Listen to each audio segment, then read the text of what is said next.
Bonsoir à tous, bienvenue dans Buenas Aires Calcio, encore 30 minutes ensemble à partager autour du football. Ce soir, vous savez, on est en pleine période internationale, donc je cherchais un sujet un peu innovant, parce que c'est vrai que j'ai pas, vous le savez, j'ai pas trop d'intérêt pour le foot international. Donc je me suis demandé un petit peu de quoi est-ce qu'on allait pouvoir parler. Et puis c'est vrai qu'il y a un club dont on n'a pas beaucoup parlé depuis le début de saison, c'est le Bayern. Donc je me suis dit probablement ça peut être intéressant de faire un espèce de petit bilan de ce qui se passe en bien au Bayern, ou peut-être un petit peu moins bien aussi. Donc voilà, est-ce que la grève Tuchel prend ou pas? Mais avant ça, j'aimerais bien qu'on revienne aussi sur le début de saison du PSG. Parce que c'est vrai qu'en fait, il y a plein d'informations, on va dire, contradictoires concernant ce PSG. PSG Made in, enfin pas Made in, mais en tous les cas, la version Luis Enrique du PSG. Avec, on va dire, le plan B, c'est-à-dire fini les stars, excepté Mbappé. Bienvenue aux joueurs du cru qu'on va chercher à prix d'or dans les clubs européens. Donc voilà. Date 73, non pas le PSG, bah si un petit peu, on va parler de ça. Mais en même temps, si tu n'aimes pas le PSG, c'est le moment de l'exprimer. Donc faut pas hésiter parce que effectivement tu vas pouvoir t'exprimer sur le PSG. Kaiser Kopex, hello, salut, hello. Ah, Date, salut Boris, ça va bien. Donc voilà, donc on va faire un petit bilan du PSG et savoir un petit peu comment ça se passe depuis le début de saison. Je vous propose qu'on commence tout de suite, en l'occurrence par le PSG. Donc j'ai titré ça PSG un début contrasté, effectivement, parce que on va dire que le microcosme parisien était très très enthousiaste à la fin de la saison dernière, parce qu'il y avait beaucoup de rumeurs sur les départs de Neymar, de Messi, etc. Et on s'est dit peut-être que c'était le début d'un nouveau le début d'une nouvelle aventure pour le PSG. Donc voilà. Bon, après il y a eu l'histoire Mbappé qui est venu un petit peu parasiter tout ça, avec la non-signature, le non-renouvellement au PSG. D'ailleurs, il a eu une préparation un peu tronquée, même si c'est, je pense, un grand professionnel. À mon avis, effectivement, il a pas eu une préparation complète, hein, ça se voit. Je trouve qu'il est un petit peu hors de forme. Et donc, Luis Enrique est arrivé. Déjà, il y a eu pas mal d'incompréhension de sa part, parce qu'il s'attendait pas à... Je pense que quand on lui a vendu le projet PSG, c'était pas sans Mbappé, avec un Mbappé qui est au placard, etc. Il a fait une revue d'effectifs lors de la tournée d'été. Il a décidé de qui restait pas, et c'est vrai qu'il y en a 2-3 qui sont allés visiter l'extérieur de l'établissement. Donc bien sauvé, d'ailleurs c'est assez ironique parce que le PSG a été sauvé par l'Arabie Saoudite, hein, on va dire, sur le dossier Neymar par exemple. Bon, par le Qatar sur le dossier Verratti, ça c'est un petit peu plus prévisible. Et puis pour Messi par les États-Unis, ou plus exactement, ils l'ont juste pas re-signé, donc voilà. Et puis a commencé la cour à Mbappé avec le projet Campos sur le retour des gens du cru, hein, donc Kolo Muani, Dembélé, entre autres, qui sont les deux têtes de gondole du projet PSG parisiano-parisien. Donc voilà, c'est un petit peu ça qui a été vendu. Luis Enrique a des idées de jeu très arrêtées, vous l'avez vu, vous le savez, vous le connaissez, on l'a connu au Barça, mais on l'a connu aussi en équipe d'Espagne. Alors c'est peut-être même en équipe d'Espagne qui s'est le plus exprimé vis-à-vis du jeu, parce que c'est vrai que ses passages au Barça et à la Roma sont assez contrastés en fait. Finalement, il est devenu très très vite pragmatique avec l'équipe qu'il avait. C'est vraiment en Espagne où il n'a pas transigé sur le jeu de possession. Alors probablement aussi parce qu'il n'avait pas du tout les mêmes talents qu'au Barça et au Paris Saint-Germain. Au Barça et au Paris Saint-Germain, les joueurs qu'il avait, je ne sais pas si vous vous souvenez, mais en 2015, il avait Neymar, un Neymar au sommet de sa carrière. Donc voilà. Et en l'occurrence, Neymar, il offrait de la profondeur. Et puis au Paris Saint-Germain, c'est la même chose avec les Kolo Muani, Dembélé, Mbappé. Il a beaucoup de profondeur, donc je vais revenir un petit peu dans les commentaires parce que ça commence à discuter. Effectivement, le jeu de possession n'est plus si prégnant en fait, vu qu'il y a énormément de profondeur. Donc, au JCRM, bonsoir, salut, ça va, c'est pas grave, je sais pas pourquoi t'as pas eu la notif, mais bon, voilà. Date, et le fait qu'il y a moins de joueurs au-dessus du club, oui, c'est vrai, effectivement, c'est vrai que le fait que Messi et Neymar soient partis, Verratti aussi, ça dénote d'une certaine philosophie. Le gros problème, c'est qu'ils font ça pour un joueur, essentiellement, pour réussir à le re-signer, c'est Kylian Mbappé. Donc, je sais pas si, finalement, effectivement, il y a moins de joueurs au-dessus du club, mais il en reste un, et c'est le plus gros, peut-être. Donc voilà. Pour l'instant, on dirait, en tous les cas de l'extérieur, moi, c'est comme ça que je vois la chose, c'est le club qui se plie aux exigences de ce joueur, qui est exceptionnel, qui pour moi est le meilleur du monde.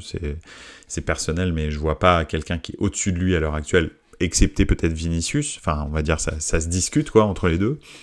Mais donc effectivement, c'est vrai que tu peux faire des efforts, mais s'il veut pas rester, il faut le laisser partir quoi. Mais bon, bref. Kaiser Kopex qui dit 4-2-4 c'est la bonne tactique. Ouais, non. Je pense que 4-2-4 il l'a fait une fois contre Newcastle et à mon avis ça va pas revenir. Mais ça fait partie du bilan contrasté du PSG. Très honnêtement, le bilan contrasté du PSG c'est finalement il y a un fond de jeu, tu le vois souvent. Enfin, c'est enfin un fond de jeu, on va dire ordonné, avec des circuits préférentiels, avec des joueurs qui arrivent très très bien à s'intégrer dans le jeu, type Ugarte, type la défense centrale, c'est quand même pas mal, des choses comme ça, et en même temps, devant, il y a aussi pas mal de problèmes. En fait, à vrai dire, le vrai problème, c'est le milieu de terrain, parce que Ugarte est un petit peu tout seul avec Vitinha et Zaïre Emery. Les trois sont mignons, mais c'est pas le très haut niveau international. Après l'attaque, moi personnellement, et j'aimerais, d'ailleurs je vais vous poser la question dans les commentaires, n'hésitez pas à répondre, mais Kolo Muani, je suis désolé, mais il a rien à faire là. Je sais pas ce qu'il fait là. En vrai, je trouve que c'est pas du tout. Alors le rapport qualité-prix, là j'en parle même pas parce que c'est un carnage, mais il n'a pas le niveau de ce niveau-là. On l'a vu en équipe de France et je suis pas sûr que un jour il transforme le niveau qu'il a. Un petit tour dans les commentaires. OJCRM qui nous dit: je vais faire un énorme hors-sujet, mais les joueurs italiens qui parient, c'est chaud. Fagioli aurait misé pour plus d'1 million. Il y a la liste qui est sortie des joueurs qui parieraient. Il y a des joueurs de beaucoup de clubs, effectivement. Tout à fait. Il y a déjà Tonali qui a comment dirais-je, dit qu'il allait collaborer avec la justice et suivre une thérapie d'addiction au jeu. Fagioli, effectivement, qui est un jeune joueur, c'est assez impressionnant. Ils sont tous jeunes, d'ailleurs, parce que il y a les trois têtes de gondole, Zaniolo, Fagioli et Tonali, c'est des jeunes joueurs tous. Et parier 1 million d'euros, c'est chaud. Et surtout, parier sur des matchs où ils jouent, a priori, ça a l'air d'être ça. Donc ça craint vraiment, quoi. Ils vont prendre une grosse suspension. Bref, on verra. Pour Kolo Muani, j'avais pris l'exemple Jovic, passé de Francfort au Real, et beaucoup m'avaient dit que Kolo Muani, c'est pas Jovic. C'est vrai, c'est peut-être un peu moins bon. Non, je rigole. Mais Kolo Muani, sérieusement, je suis pas du tout convaincu par le fait qu'il puisse transformer son potentiel dans un grand club. Alors le PSG de surcroît, parce que le PSG c'est vraiment la gabegie absolue en termes d'organisation, de gestion, etc. Le jardinier a certainement plus de pouvoir que l'entraîneur. Hein. Donc c'est vraiment n'importe quoi, et je pense que les joueurs ont besoin de stabilité, d'une institution sportive forte. Je veux pas utiliser des poncifs, mais je pense que c'est important pour s'épanouir, savoir à qui s'adresser, qui est le boss, quelles sont les directions claires de l'équipe. Et au Paris Saint-Germain, on sait que c'est désorganisé. Et c'est vrai que même en équipe de France, tu as tout à fait raison, au JCRM, il n'y a pas vraiment il transforme pas son truc. Donc déjà, Kolo Muani, je trouve que c'est plutôt un échec en termes de recrutement. Pour l'instant, on en est à la 9e journée, donc mais c'est quand même 10 journées, on va dire. 10 journées, c'est quand même à peu près un tiers du championnat. Donc c'est pas comme s'il était arrivé hier, quoi. Donc c'est vrai qu'il est arrivé tardivement dans le mercato, ce qui fait qu'il n'a pas eu la préparation avec les autres, pas complète en tous les cas, mais quand même, c'est 10 matchs, bon, c'est pas un truc, et en équipe de France, il est pas bon non plus, donc c'est compliqué. Gonzalo Ramos, je suis plutôt optimiste, mais je suis pas sûr, je pense que c'est un bon numéro 9, Gonzalo Ramos, mais je suis pas sûr que le système le serve vraiment, parce que ça fait un petit peu comme je sais pas, à un moment donné, quand il y avait Cavani, Mbappé, Neymar, on a l'impression que Dembélé, Mbappé veulent jouer ensemble absolument, et quand Gonzalo Ramos est sur le terrain, il l'oublie complètement. Donc c'est assez compliqué. Mais moi je pense que c'est un vrai bon numéro 9. Donc voilà. Alors attends. Ramos est arrivé tard lui aussi, on voit la diff entre les deux. Ouais, tout à fait, parce que lui aussi en même temps, il est fixé à un poste, contrairement à Kolo Muani, qui a été aussi quand même, ça c'est à sa décharge, il faut quand même le dire, qui a été aussi quand même déplacé entre l'axe et l'aile, et c'est un petit peu compliqué. Kaiser Kopex qui nous dit la Bundesliga prône le poste de numéro 9, Lewandowski, Kolo Muani, Haaland, Thuram, Guirassy et autres, ce qui peut-être donne un mauvais prisme des joueurs. Oui, c'est vrai, effectivement, de toute façon, c'est clair que si on compare la Ligue 1 et la Bundesliga est un championnat clairement tourné vers l'offensive, avec des déséquilibres des équipes assumé, ce qui fait que les numéros 9 ont beaucoup d'espace, et en particulier des numéros 9 comme Kolo Muani qui ont une certaine vitesse.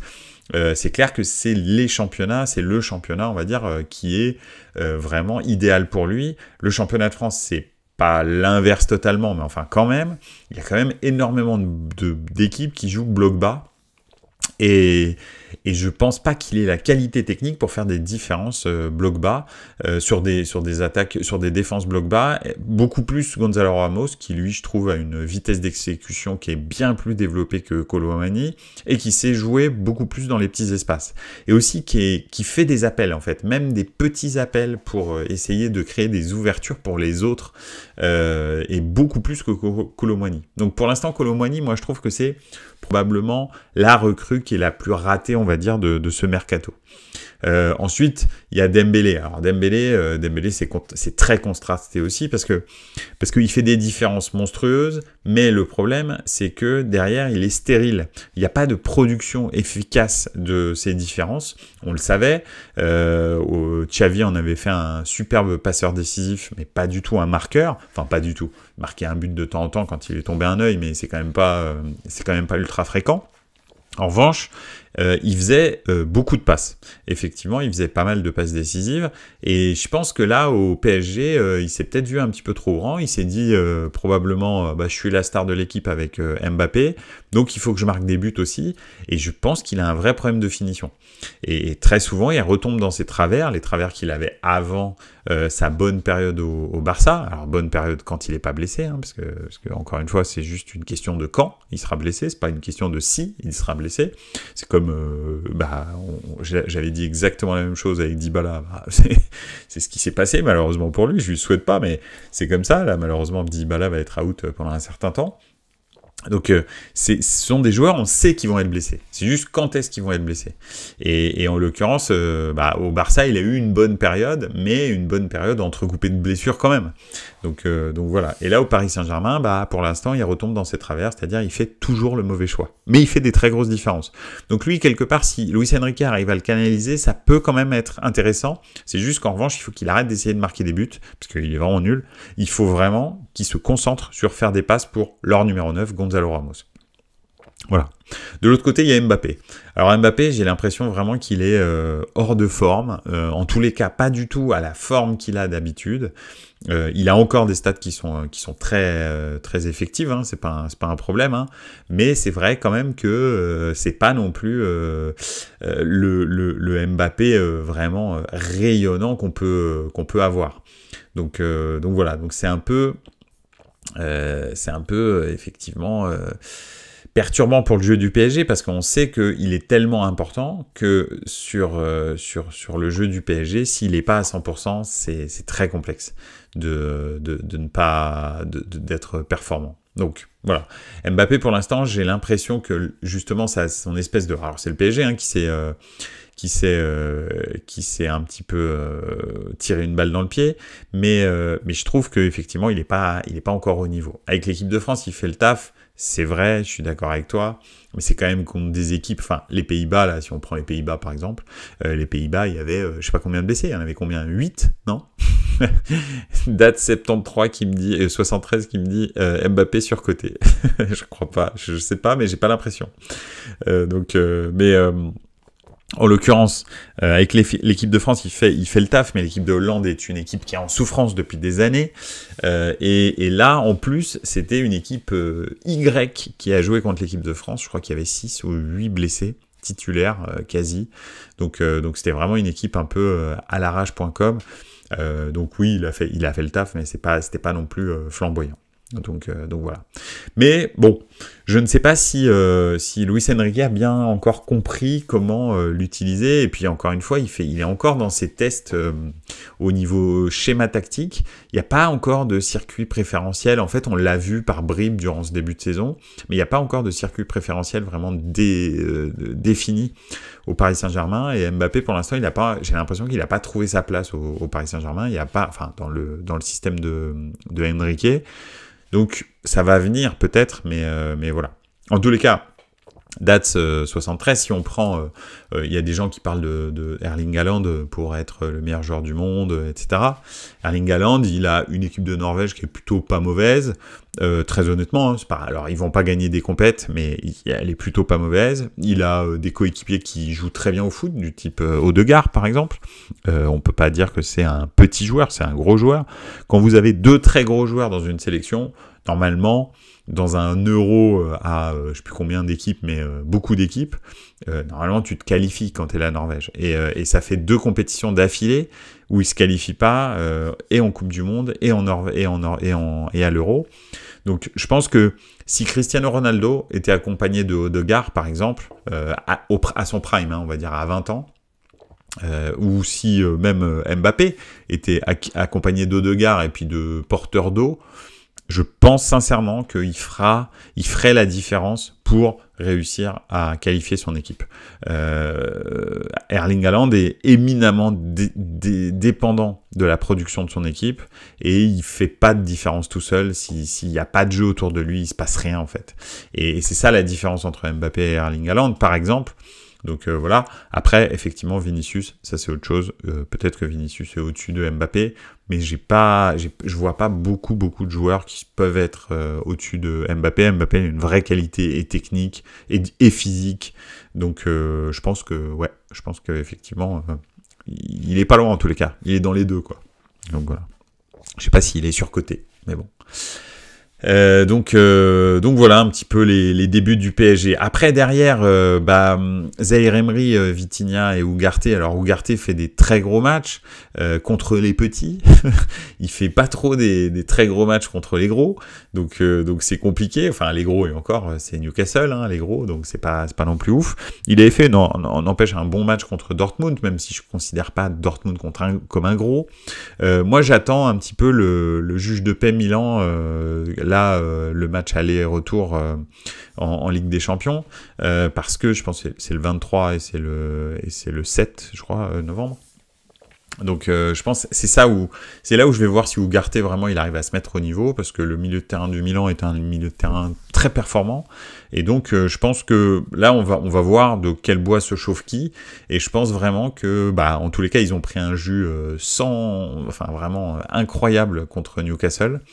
Voilà. Et j'ai beaucoup de doutes sur ce milieu de terrain, qui est un petit milieu de terrain sympathique. Hein. Les 3 sont très sympathiques.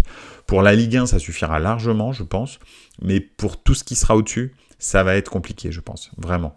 Et c'est ça le vrai problème, je trouve, du Paris Saint-Germain. C'est pas trop la ligne d'attaque. Je trouve que Mbappé, Gonzalo Ramos et un Dembélé un peu plus motivé, voire un Barcola, un peu plus motivé, pardon, un peu plus cadré, voire un Barcola. Je pense que ça pourrait le faire. En revanche, le milieu de terrain, je suis vraiment pas convaincu. Après, en défense, on va dire que Skriniar a quand même relativement trouvé sa place, même s'il n'a pas non plus une vitesse incroyable. Voilà, ils ont remplacé quelqu'un qui n'a pas de vitesse du tout, style Ramos, par quelqu'un qui en a peu, par Skriniar, mais en revanche qui est peut-être un peu plus dur sur l'homme à l'instant T. Lucas Hernandez, pour l'instant, bah, c'est la même chose, il fait un peu partie de la catégorie, tu sais pas, c'est pas une question de s'il va se blesser, c'est une question de quand est-ce qu'il va se blesser. Donc je lui souhaite vraiment de ne pas se blesser, parce que le problème c'est que Nuno Mendes est inexistant derrière lui. Donc c'est compliqué. Voilà. Donc voilà. Après Hakimi, je trouve qu'il fait plutôt un bon début de saison, malgré les casseroles qui traînent avec le procès enfin voilà, les procès, on va dire pour ses mœurs. Donc voilà, c'est plutôt pas mal. Il est quand même pas mal présent. Je pensais qu'il allait s'effondrer, mais non. Et puis il y a toujours le problème Donnarumma. Moi je trouve qu'il ne rassure pas, il ne progresse pas depuis qu'il est parti du Milan. Donc voilà, ça va être problématique aussi. En fait c'est marrant, c'est que l'équipe est à l'image des résultats du début de saison. Il y a eu des matchs où on s'est dit ça y est c'est parti, je sais pas, on va dire Marseille par exemple. Et puis il y a des matchs où quand tu vois Clermont-Ferrand et Newcastle, tu te dis mais ok, donc on est très très loin de réussir à faire quoi que ce soit avec cette équipe. Donc voilà, c'est vraiment ça, et c'est pareil, l'intégration des nouveaux, etc. C'est très contrasté, et il y a des points forts dans cette équipe, mais il y a aussi de très gros points faibles. Et je suis pas sûr qu'ils réussiront à les outrepasser. Donc voilà, pour moi en tous les cas, le début de saison du PSG c'est très contrasté, et je suis pas convaincu que Luis Enrique ait trouvé pour l'instant la vraie formule adéquate pour gérer cet effectif, et je sais pas forcément s'il va réussir à le trouver. Donc voilà. Et pour moi, le vrai gros problème, il se situe au milieu de terrain, sachant qu'en plus, Zaïre Emery, Vitinha et Ugarte n'ont pas vraiment de remplaçants déjà à leur niveau. Donc c'est un gros problème. En défense, il y a l'aile gauche qui est, on va dire, dépendante un peu de la forme de Lucas Hernandez. Donc ouais, je trouve que en fait c'est une équipe qui est un peu en suspense, quoi. Donc voilà un petit peu, on va voir comment ça va se débloquer là après la trêve internationale. Peut-être qu'ils vont avoir travaillé, hein, mais bon, il y a beaucoup d'internationaux au PSG, donc Luis Enrique il devait être avec 3 joueurs de moins de 16 ans, hein, je pense, à l'entraînement. Donc ça n'aide pas à préparer et à améliorer le jeu de l'équipe. Donc voilà, et puis ça reprend très très fort là, hein, on va dire octobre, novembre, décembre, c'est quand même des mois où il y a et Ligue des Champions et Championnat quasi toutes les semaines, enfin j'exagère, mais ça joue très fort jusqu'à la trêve internationale, c'est là où ça s'accélère le plus. Donc voilà, ça va être sportif, je pense, pour le Paris Saint-Germain, mais c'est là qu'on va voir de quel bois il chauffe. Donc voilà, on verra bien. Bref. Un bilan assez mitigé du Paris Saint-Germain. Je ne sais pas si quelqu'un a quelque chose à rajouter. N'hésitez surtout pas si vous avez une réflexion. Avec grand plaisir. Et puis après, on peut terminer là-dessus. C'est que le Paris Saint-Germain a les pires résultats de l'ère Qatari, hein, depuis la reprise en main de QSI du Paris Saint-Germain. En 9 journées, jamais le Paris Saint-Germain n'avait eu ces résultats-là, que ce soit en championnat. Donc c'est assez et même en Ligue des Champions, c'est la défaite contre Newcastle, elle est assez énigmatique, quoi. Donc voilà, bref. On va terminer là-dessus et puis on va passer au FC Bayern. Et puis en plus il y a Kaiser Kopex qui est là, donc je pense qu'il a pas mal de trucs à partager sur le FC Bayern. Alors le FC Bayern c'est un petit peu différent. C'est vraiment différent. J'espère qu'ils vont monter en puissance. Tu parles de quoi, du Paris Saint-Germain, date, je pense. Le FC Bayern c'est un petit peu différent parce que le FC Bayern ils ont un niveau, on va dire, ils ont déjà un niveau de base. Alors c'est vrai que ces derniers temps ça a un petit peu baissé, en particulier l'année dernière, hein, ils ont été beaucoup moins on va dire rayonnants qu'ils avaient l'habitude de l'être sur le surtout sur le championnat d'Allemagne, parce que finalement leur performance en Ligue des Champions elle est pas complètement innommable, hein. Ils arrivent en demi-finale, ils se font sortir par le champion, donc bon, c'est pas fou. Mais en revanche, ils se font déglinguer par le champion. C'est pas juste une petite défaite contre le champion, non, ils se font éclater au match retour par le champion. Donc ça c'est un gros problème pour l'orgueil du Bayern, et c'est bien ça le problème du Bayern. Le problème du Bayern, c'est pas le niveau qu'ils ont à l'heure actuelle, qui est pas infamant. C'est très rare que le Bayern se rate contre les petits, surtout en Ligue des Champions. Ils l'ont fait contre Villarreal, mais c'était vraiment un épiphénomène. C'est très très rare que le Bayern se rate contre des équipes supposées moins fortes qu'elles. Donc ça c'est clair. Le gros souci, c'est qu'il commence à y avoir un vrai gap entre le Bayern et les top équipes en Europe. Ça fait qu'il y a, on va dire, 3-4 équipes qui sont très très fortes en Europe, et le Bayern de Munich est en train gentiment de rester le meilleur des autres, mais de ne pas pouvoir rattraper ces équipes. Et d'être à des années, pas des années-lumière, mais en tous les cas, assez loin du niveau de ces top clubs que peuvent être les gros clubs anglais quand ils sont là. Chelsea, on l'a vu, mais bon, là, Chelsea est rentré dans une espèce de marasme. Voilà. Manchester City, ça peut être aussi Liverpool quand ils étaient encore là. Ça pouvait être le Real, bien sûr. Enfin, parce que là, Liverpool ces derniers temps, c'est pas vraiment le même niveau. Mais ça pouvait être le Real, ça pouvait être le Paris Saint-Germain, ça pouvait être des clubs comme ça. Les top clubs européens, le Bayern n'arrivait pas à les concurrencer. Ils étaient un petit peu en deçà. Donc, enfin, le PSG, c'est différent, parce que le PSG, ils les ont battus en finale, ils les ont battus un petit peu tout le temps. Mais c'est vrai que, voilà, ils commençaient à décrocher un petit peu du top, et c'est vraiment ça, en fait, où se joue l'intégration de Tuchel.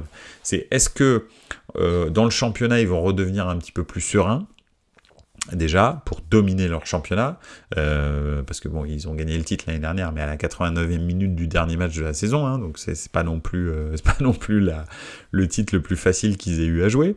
Et puis surtout en Europe, vont-ils réussir à lutter avec les top clubs qui vont être là.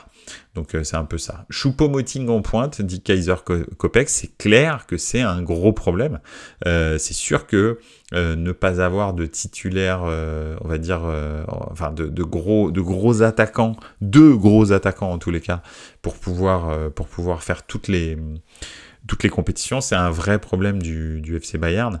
Donc effectivement, ils ont Mathys Tel qui est un super sub. Ils ont Harry Kane, mais c'est vrai que quand Harry Kane n'est pas là, tu passes à Choupo-Moting.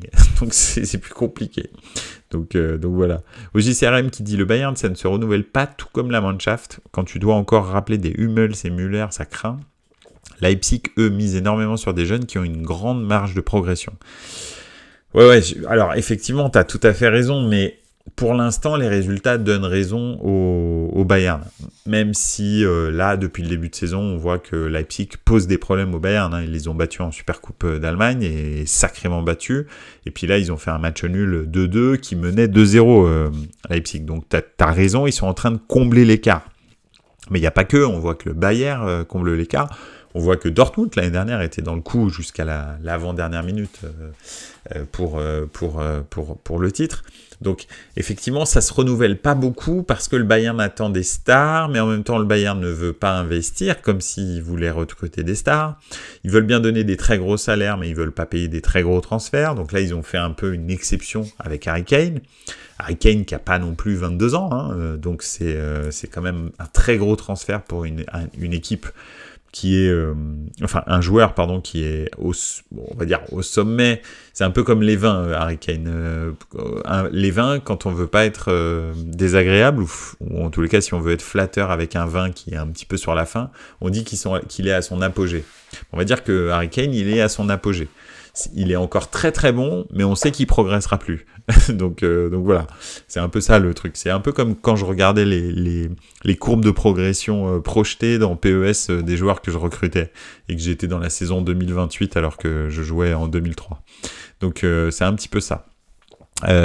Ludo qui dit Musiala, Kane, Guerrero, Kim, Leimer, la nouveauté est là quand même. Sesco d'ailleurs a encore mis un doublé hier avec sa sélection. Ah mais Sesco de toute façon, on l'a dit, hein. Alors Sesco il rate le but qui aurait pu faire gagner Leipzig à la dernière journée, là, quand il y a eu le 2-2. Ça m'a d'ailleurs surpris, j'étais un petit peu déçu, parce que je me suis dit, si Šeško fait gagner le match en rentrant, voilà, mais Šeško, c'est une machine. Hein. Moi, je pense que Šeško, ça va devenir une machine vraiment.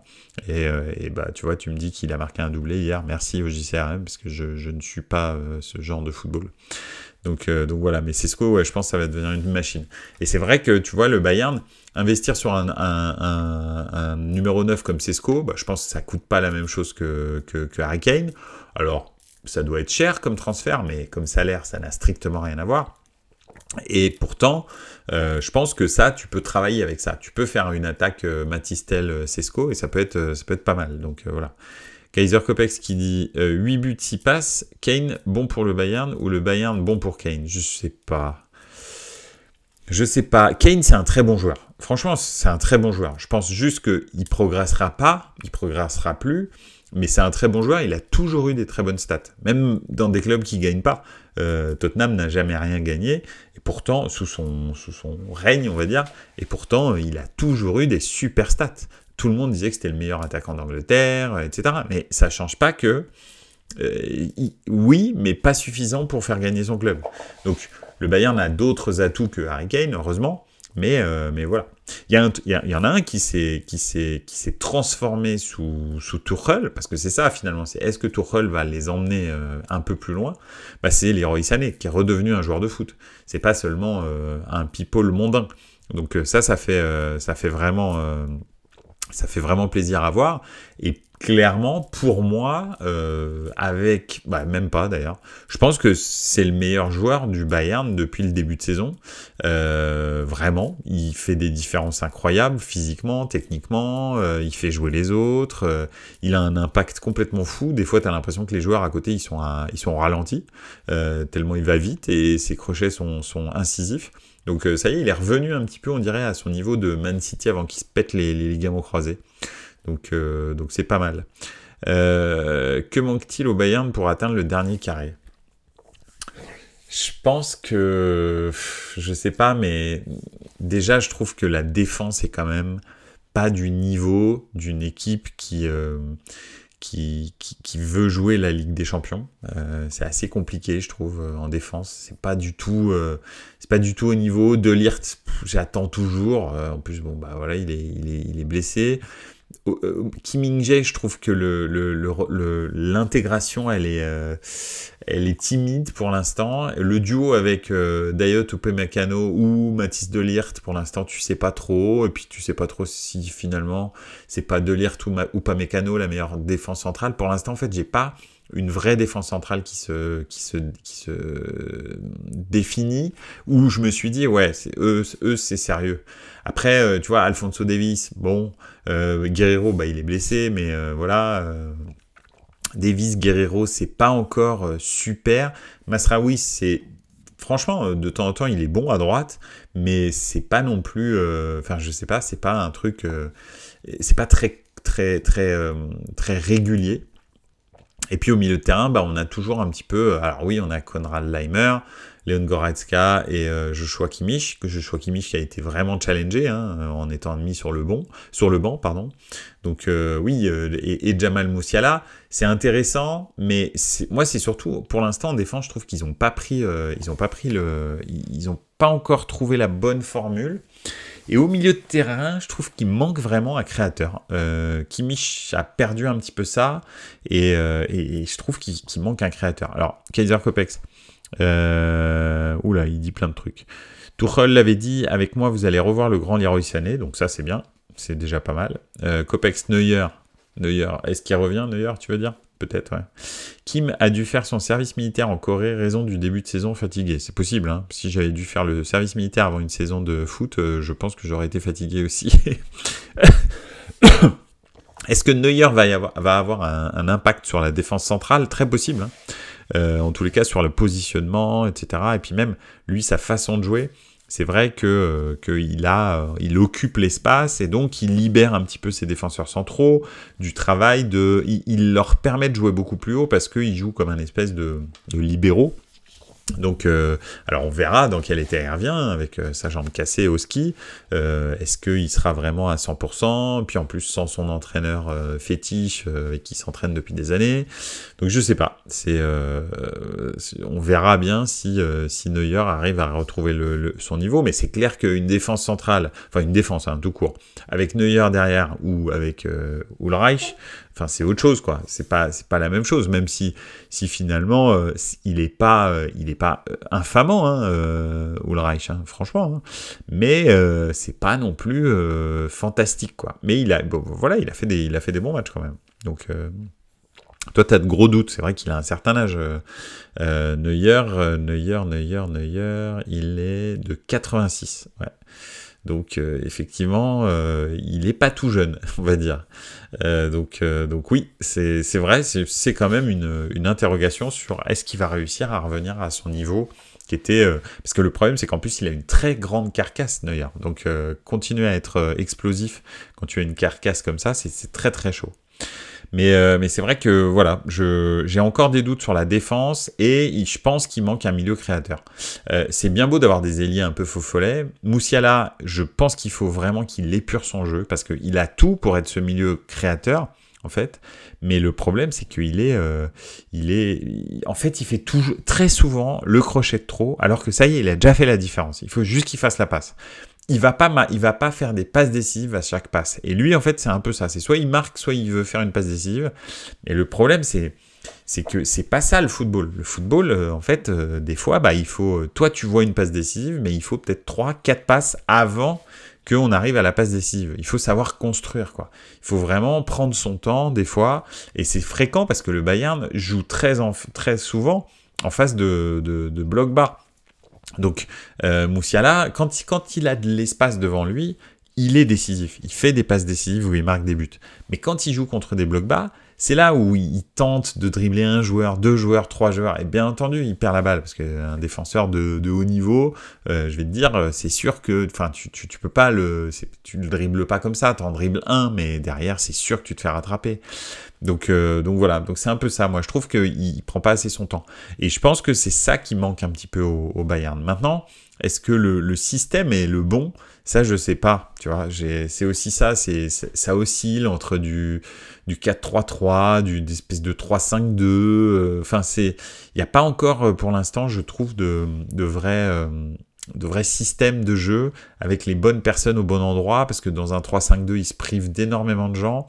Dans un 3-4-3, c'est bien, parce que tu peux mettre 2 ailiers et un gros numéro 9 qui pourrait être Harry Kane, mais c'est compliqué de jouer en 3-4-3 parce que ça doit se travailler énormément, beaucoup plus que les autres systèmes, parce qu'il y a le système de compensation, parce que quand tu joues en 3-4-3, tu te retrouves en 4-3-3 quand tu n'as pas la balle.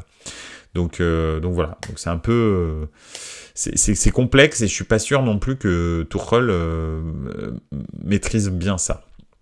Il manque Robben et Ribéry au Bayern. Ouais, alors maintenant que d'un côté, on va dire, il y a Leroy Sané et Kingsley Coman, qui est quand même un très bon joueur. C'est plutôt de l'autre côté qui manque peut-être quelque chose.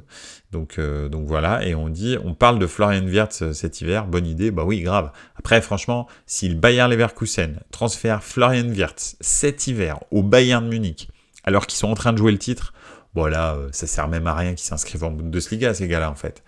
À quoi ça sert? Si l'année où vous pouvez gagner le titre, grâce à un Florian Wirtz qui est on fire, vous le vendez instantanément à l'intersaison, alors là, c'est n'importe quoi. Ok, que Wirtz s'en aille du Bayern, je pense que oui, bien sûr, ça va arriver. Si c'est au Bayern, c'est bien, mais peut-être que potentiellement, ça partira directement dans un très grand club, parce que Florian Wirtz a vraiment beaucoup, beaucoup de talent. Mais pas au mercato d'hiver pour renforcer ton plus gros concurrent. C'est pareil, c'est le syndrome Leipzig, ça, c'est n'importe quoi en fait. Donc voilà, donc j'espère pas qu'il aille au Bayern. J'espère très honnêtement, toujours comme d'habitude chez moi, pour la Bundesliga, que ce soit pas le Bayern qui gagne le titre cette année, et que le Bayern, qui est une très belle équipe qui met en valeur à fond la Bundesliga, soit le vainqueur de cette année. Ce serait vraiment top. En tous les cas, au regard du début de saison. Je trouve que tu t'éclates plus à regarder le Bayern que le Bayern, et le match Bayern était incroyable en fait. Bayern d'ailleurs, était incroyable. Florian Wirtz, je le vois bien à City perso. Je pense que City, ce serait bien qu'ils arrêtent d'empiler des gens et que voilà. Moi, j'aimerais bien qu'il aille dans un vrai club historique, avec une vraie histoire, etc., etc. Avec une vraie tradition de gagne, tout ça. Moi, Florian Wirtz, j'aimerais bien le voir à, je sais pas, à Liverpool, à Manchester, s'il doit aller en Angleterre, hein, à Chelsea, un truc comme ça. C'est un peu ça que j'aimerais bien faire.